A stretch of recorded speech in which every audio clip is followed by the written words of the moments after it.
আসসালামু আলাইকুম ওয়া রাহমাতুল্লাহি ওয়া বারাকাতুহু। আলহামদুলিল্লাহ, যে যেখান থেকে দেখছেন এই ভিডিওটি সকলকে জানাই আন্তরিক ধন্যবাদ এবং মোবারকবাদ। আসলে আজকে রমজানের 11তম রমজান চলতেছে, মাগফিরাত রহমতের 10 দিন চলে গেছে, এখন মাগফিরাতের 10 দিন। রমজান মাস, তারপরেও কিন্তু আমাদের কষ্ট করে এই খামারের গাছগুলি সংগ্রহ করতে হইতেছে। মাঠ থেকে গাছগুলি কাটা হচ্ছে। আলহামদুলিল্লাহ, আপনাদের ভাবি আমার বাড়ি হইলে কিন্তু গাছগুলি কাটতেছে কষ্ট করে, আর আমি নিতেছি। আলহামদুলিল্লাহ, আমি তো হাত নিয়ে কাটতে পারি না। আর এক ভাই আসলে 2 দিন আগে আমাকে ফোন দিয়েছিলেন যে কাটিং দেওয়া যাবে কিনা। আসলে আমি কাটিং মানুষকে উপকারার্থে কাটিং দিচ্ছি। আলহামদুলিল্লাহ, ভালো মানের কাটিং দেওয়া হচ্ছে। আমি এখন কিভাবে ভালো মানের কাটিং যে আমি বললাম, সেই ভালো মানটা কিভাবে আমি বাছাই করি এই ক্ষেত থেকে, এই মাঠ থেকে, সেটা আপনাদেরকে একটু ধারণা দেওয়ার চেষ্টা করব ইনশাআল্লাহ। যারাই কাটিং সংগ্রহ করতে চান আমার কাছ থেকে, অবশ্যই কাটিং সংগ্রহ করতে পারবেন। আমি আপনাদের সকলকে ভালোবাসি এবং আপনাদের উপকারে আসতে পেরে আমি অন্তরস্থলে আমি খুবই খুশি হই। আল্লাহ তাআলা যেন আমার প্রতি খুশি হন, রাজি আর খুশি হন। আসলে কষ্টসাধ্য করে কিন্তু এই কাজগুলি করতে হয়, আপনাদেরকে কাঠিন সরবরাহ করতে হয়। সেই জন্য কিন্তু কিছু হাদিয়া আমি সকলের কাছে গ্রহণ করে থাকি। আলহামদুলিল্লাহ, আমি ওইভাবে হাদিয়াটা গ্রহণ করি না, অল্প কিছু কিছু গ্রহণ করি। কারণ হচ্ছে এখানে মাঠ থেকে কাটিং কাটতে হয়, আবার ঘাস থেকে আবার এই কাটিংগুলি বাছতে হয়, আবার এটা বানাতে হয়, প্যাকেটিং করতে হয়, কাটতে হয়, এবং এখান থেকে যারা নেয় তাদের কাছ পর্যন্ত, তাদের সম্মুখ পর্যন্ত আমাকে নিয়ে যেতে হয়। আলহামদুলিল্লাহ, এই কাজগুলি করতে হয়। আর আমার মাথার মধ্যে যে দেখতেছেন, আসলে এটা দিয়ে কিন্তু আমি একটা বস্তা দিয়ে কিন্তু মাথার টুপি বানাইছি এই গাছ নেওয়ার জন্য, নাইলে যে গাছের যে পাতাগুলি আছে এটা নাকের মধ্যে লাগে, এই জন্য এটা দেওয়া। অনেকে অনেক কিছু ধারণা করতে পারেন, আসলে এই জন্য এই কথাটা বলে নিলাম। এই যে দেখতেছেন মাঠে যে গাছগুলি, আলহামদুলিল্লাহ একবারে খুবই সুন্দর আমার গাছ। আলহামদুলিল্লাহ এবার খুবই সুন্দর। আর আপনাদেরকে বলছি, এখান থেকে যেহেতু গাছ কাটা হচ্ছে, সেই কাটার পরে আমি কিন্তু গাছগুলি এখান থেকে বাঁচতেছি। এই যে দেখেন কত সুন্দর কাটিং। আমাকে ওই ভাই কিন্তু বলছিল যে ভাই একটু বাচ্চা দেখা দিন। আমি আসলে সকলকে বাচ্চা দেখা দেওয়ার চেষ্টা করি, কারণ আমিও অনেক অনেক জায়গা থেকে প্রতারিত হয়েছি কাটিংয়ের ব্যাপারে, এবং কাটিং আনছি, কাটিং ওই রকম ভালো পাই নাই। তারপরও আলহামদুলিল্লাহ এখন যেহেতু আমার কাটিং হয়েছে, আমি চাই না কারোর সাথে প্রতারিত করতে কিংবা ঠগাইতে। আলহামদুলিল্লাহ, আপনারা দোয়া করবেন আমার জন্য, যেন আল্লাহ তাআলা আমাকে এইভাবে রাখেন এবং চালান, মনটা যেন সবসময় ফ্রেশ থাকে। আল্লাহ যেন কবুল করে আমাকে এবং পরকালে যেন শান্তি পাই। আর আরেকটি কথা না বললেই নয়, যারা শুধু খালি কাটিংয়ের জন্য গাছগুলি করে থাকে, আমি মনে করি তাদের কাছ থেকে কিনলে সবচেয়ে বেশি ক্ষতিগ্রস্ত হওয়ার সম্ভাবনা থাকে। কারণ হচ্ছে তারা শুধু খালি কাটিং বিক্রি করে, বাছার খবর নেই, ভালো কোনটা সেটার খবর নেই, গাছ বিশাল বড় বড় হয়ে রয়েছে, এবারে শিকড় হয়ে গেছে, নানান সমস্যার সম্মুখীন হতে হয়, এবং শিকড়ওয়ালা বেশি ভালো হয় না। সেই জন্যে কিন্তু আমি বলবো যে গরুর খামার আছে, শুধু ঘাসের কাটিং বিক্রি করে তারা চলে না, ঘাসের কাটিং সরবরাহ করে না, তারা খামারের পাশাপাশি ঘাসের কাটিং বিক্রি করে, এবং এই কাটিং যেই পরবর্তীতে যেই বাছার পরে যেই গাছগুলি থাকে, সেই গাছগুলি গরুর সম্মুখে দিতে পারে, গরুকে খাওয়াইতে পারে। আমি কিন্তু এটা আপনাদেরকে একটা ধারণা দিয়ে রাখলাম, যারা আসলে খামার জগতে আছে তাদের কাছ থেকে আসলে নেওয়ার চেষ্টা করবেন। আমার কাছ থেকে নেন আর যার কাছ থেকে নেন, কিন্তু ভালো মানের নিতে চাইলে অবশ্যই খামারিদের কাছ থেকে নেওয়ার চেষ্টা করবেন, আশা করি ইনশাল্লাহ। এখন দেখেন আমি কিভাবে এই যে বাইরে যে আমি কাটিং গুলা দিব, সকলকে আমি কিন্তু এইভাবে কাটিং গুলি দেওয়ার চেষ্টা করি। এই যে দেখেন একটা নিছি, অবশ্য এই যে দেখেন এইভাবে কিন্তু আলাদা করে রাখতেছি। আলহামদুলিল্লাহ, বাছাইকৃত ভাবে এইভাবেই কিন্তু আমি কাটিং গুলা আপনাদের উপকার আছেন কিভাবে কাটিং গুলা দিয়ে। আর যেগুলি দেখতেছেন এইগুলি কিন্তু কলাম গরুর জন্য, মাঠেই কিন্তু আমি এই কাজগুলি করে থাকি। আলহামদুলিল্লাহ, আমার জন্য দোয়া করবেন। আমি মানুষের উপকার করতে চাই, আপনাদের উপকার করতে চাই। একটু হয়তো আল্লাহ তাআলা একদিন না একদিন শান্তি দিবে দুনিয়াতে, এবং পরকালে শান্তি পাবো ইনশাল্লাহ। উপকার করার আছে ইনশাল্লাহ। দেখতেছেন কতগুলি বাইসা পরে আমার এই কাটিনগুলি করতে হইতেছে। এই যে মাঠে যে একটা আমি পরিশ্রম করতেছি, কষ্ট করতেছি, এই যে বাছাবাছি করতেছি, সেটাও তো একটা পরিশ্রমের কাজ, মনির কাজ। যেহেতু মনি নাই, কামলা লই না, আমি নিজেই কাজ করি, সেহেতু মানুষের কাছ থেকে ওইভাবে আমি টাকাটা নেই না।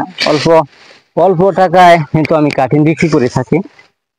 দেখতেছেন এভাবেই কিন্তু আমি কাঠিনগুলি মাঠ থেকে সংগ্রহ করে আপনাদের দেওয়ার জন্য, আপনাদের ভালোবাসা পাওয়ার জন্য। অনেকে আমাকে কাটিংয়ের জন্য ফোন দেন, অবশ্যই এই নাম্বারে অবশ্যই আপনারা ফোন দিতে পারেন। যে দেখেন কিরকম কাটিং গুলো আমি নিতেছি, আমাকে অবশ্যই এই নাম্বারে ফোন দিতে পারেন 0162542 যদি কোনো ভাই আগ্রহ করেন যে খামার করার পূর্বে গাছ লাগাতে চান, তাইলে অবশ্যই আমার কাছ থেকে নিতে পারেন। আমি যেই গাছ নিয়ে কাজ করতেছি, সবচেয়ে বেশি প্রোটিন জাতীয় যেই গাছ, 18% প্রোটিন যারা হাইবিটন, সেই গাছ কিন্তু কাটিং আমার কাছ থেকে নিতে পারবেন ইনশাল্লাহ। আমার গরু এখন স্বাচ্ছন্দ্য বোধ করতেছে এই গাছ খেয়ে। এটা একটু সুগার আছে, চিনা জাতীয়, মিষ্টি জাতীয়, সেই জন্য কিন্তু এই গাছটি আমার গরু খুবই পছন্দ করে। আশা করি আমার কাছ থেকে নিলে অবশ্যই আপনারা প্রতারিত হবেন না এবং 2 নাম্বার কোনো জিনিস পাবেন না। আমার জন্য দোয়া চাই। আমি পরবর্তীতে কিভাবে কাজটা করি সেটাও কিন্তু দেখাবো ইনশাআল্লাহ। দেখতে থাকেন প্রথম থেকে শেষ পর্যন্ত। আলহামদুলিল্লাহ, ওই জায়গায় দেখছেন যে ঘাস কাটার পরে কিভাবে বাছাইকৃত করা হচ্ছে। বাছাইকৃত আসলে বাছাই করে কিন্তু আমি আপনাদের সকলকে দেওয়ার চেষ্টা করি। আর কিছু কথা বলবো, অন্তত মনোযোগ সহকারে শোনার চেষ্টা করবেন ইনশাআল্লাহ।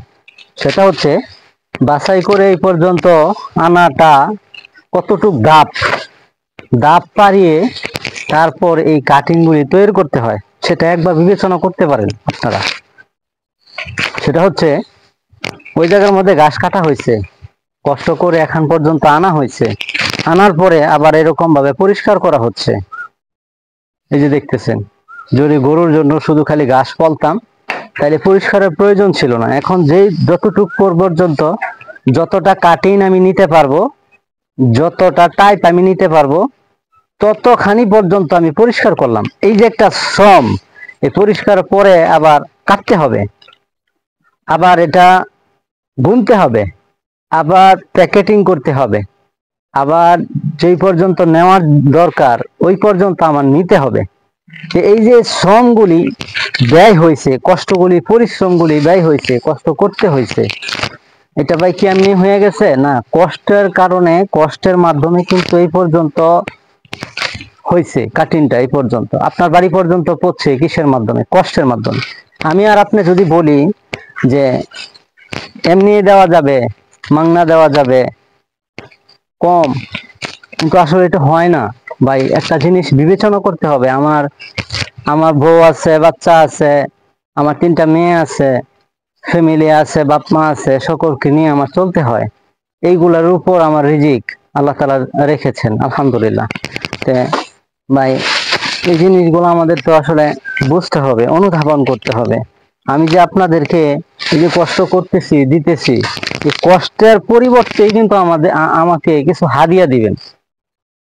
নাইলে আজকে যদি আমার এই কাঠিন না থাকতো, ঘাস না থাকতো, তাইলে কিন্তু আপনারা আমাকে কোনো হাদিয়া দিতেন না।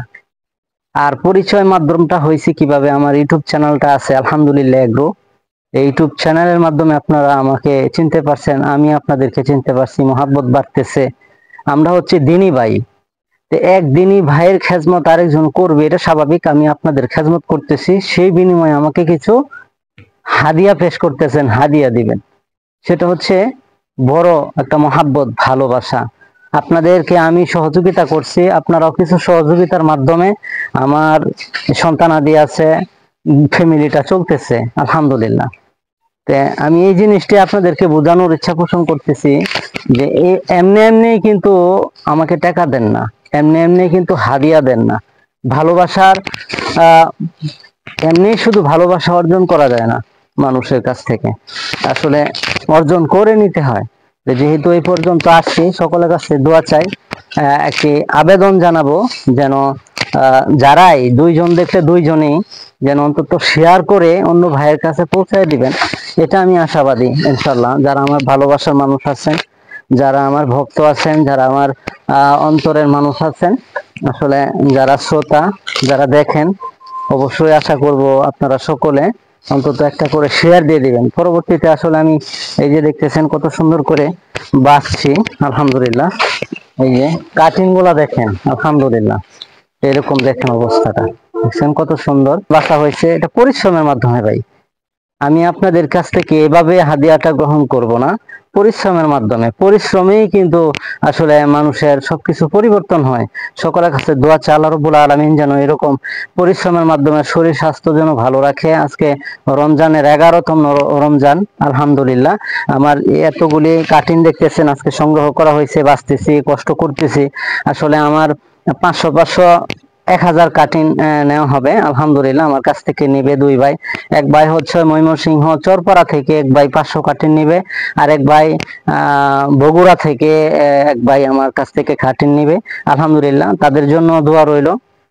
তারা আসলে নতুন খামারি, আমার কাছ থেকে তারা পর্যাপ্ত ভালোবাসা পাবে, আমিও যেন তাদের কাছে ভালোবাসা অর্জন করতে পারি, আলহামদুলিল্লাহ। ক্ষেত থেকে এই পর্যন্ত এই যে বাছাবাছির কাজ দেখলেন, বাছাবাছির কাজ করতেছি, বাছাবাছির কাজের পাশাপাশি আবার কিছু কাটিংও কাটতেছি। এই যে দেখেন আমি কিভাবে কাটিংটা কাটতেছি, একটা কাটিং একটা গাছ অন্তত কাটটা আপনাদেরকে দেখাই। বিসমিল্লাহির রহমানির রহিম। যে দেখেন সলিড ভাবে কাটিং বানানো হচ্ছে, আলহামদুলিল্লাহ। এই কোনো শিকড় নাই, এই যে দেখতেছেন যিনি ব্যক্তি, এগুলি রেখে দিতেছি, পরবর্তীতে আমি গরুরে খাওয়াইলাম ইনশাআল্লাহ। এই যে দেখেন বেশি কোনো শিকড় নাই। এই যে কাঠিন গুলা মানসম্মত, আলহামদুলিল্লাহ, মানসম্মত কাঠিন, এতে কোনো ইনশাআল্লাহ কোনো সন্দেহ নাই। একটা কাঠিনও মিট যাবে না ইনশাআল্লাহ, আল্লাহ তাআলার নাম নিয়ে নিচ্ছি, একটা কাঠিনও মিট যাবে না। তবে আপনাদেরকে একটি, যারা আমার কাছ থেকে কাঠিন নিতেছেন, অনুগ্রহপূর্বক একটি কথা বলবো, সেটা হচ্ছে যারাই আমার কাছ থেকে কাঠিন নেন, আপনাদের অবহেলায়, আপনাদের অযত্নের কারণে যেন কাটিংগুলি নষ্ট না হয়, চারাগুলি যেন নষ্ট না হয়। যদি নষ্ট হয় তাহলে আমার বদনাম হবে। আশা করি ইনশাআল্লাহ আপনারা বুঝতে পারছেন। ওইভাবে যত্ন করে অবহেলায় অযত্নে রাখবেন না, কাটিং অবশ্য পাতি দিয়ে দিবেন, না হয় কাটিংগুলি জমিতে রোপণ করে ফেলবেন। এরকম জমিতে রোপণ করবেন যে জমিতে রসালো আছে, গাছ জ্বালানোর কিংবা অঙ্কুর গজানোর গজাইতে পারে, এরকম রসালো জমিতে আপনারা লাগানোর চেষ্টা করবেন ইনশাআল্লাহ। আবারও বলছি, কোনো দুর্নাম যেন আমার না হয়, আল্লাহ তাআলা যেন এরকম না করে, আপনাদের কারণে যেন আমার কোনো দুর্নাম না হয়। আরেকটি কথা না বললেই নয়, আলহামদুলিল্লাহ, আমি কাটিংগুলি আপনাদেরকে দিচ্ছি। আমার নাম্বারটা অনেকে পান না, আমি আপনাদেরকে কন্টাক্ট নাম্বার দিচ্ছি। যে নাম্বারটা দেব সেটা মোবাইলেও যোগাযোগ করতে পারবেন, আর হোয়াটসঅ্যাপেও যোগাযোগ করতে পারবেন। নাম্বারটা হচ্ছে 016 25 45 22 96। এই নাম্বারে আমার মোবাইলে কন্টাক্ট করতে পারেন, হোয়াটসঅ্যাপেও কন্টাক্ট করতে পারেন। অবশ্য এই আমাকেও যেন আল্লাহ তাআলা ক্ষমা করে দেয়, কারণ হচ্ছে আমি যেন আপনাদেরকে ভালো জিনিস দিতে পারি, ভালো জিনিস সরবরাহ করতে পারি, ভালো জিনিসের মাধ্যমে যেন মানুষের মন জয় করতে পারে, সেই তৌফিক যেন আল্লাহ তাআলা আমাকে দান করেন, আমিন। আসলে এইগুলা বানানো হচ্ছে, পরবর্তীতে আবার গোনা হবে, আবার বস্তাবন্দি করা হবে, প্রক্রিয়াজাত আরো কিছু রয়ে গেছে, আপনারা অবশ্যই সেটাও দেখতে পারবেন। ওমা তৌফিক ইল্লা বিল্লাহ, নাসরুম মিনাল্লাহ ওয়া ফাতহুন কারীম। সকলে ভালো থাকবেন। আসসালামু আলাইকুম ওয়া রাহমাতুল্লাহি তাআলা ওয়া বারাকাতুহু।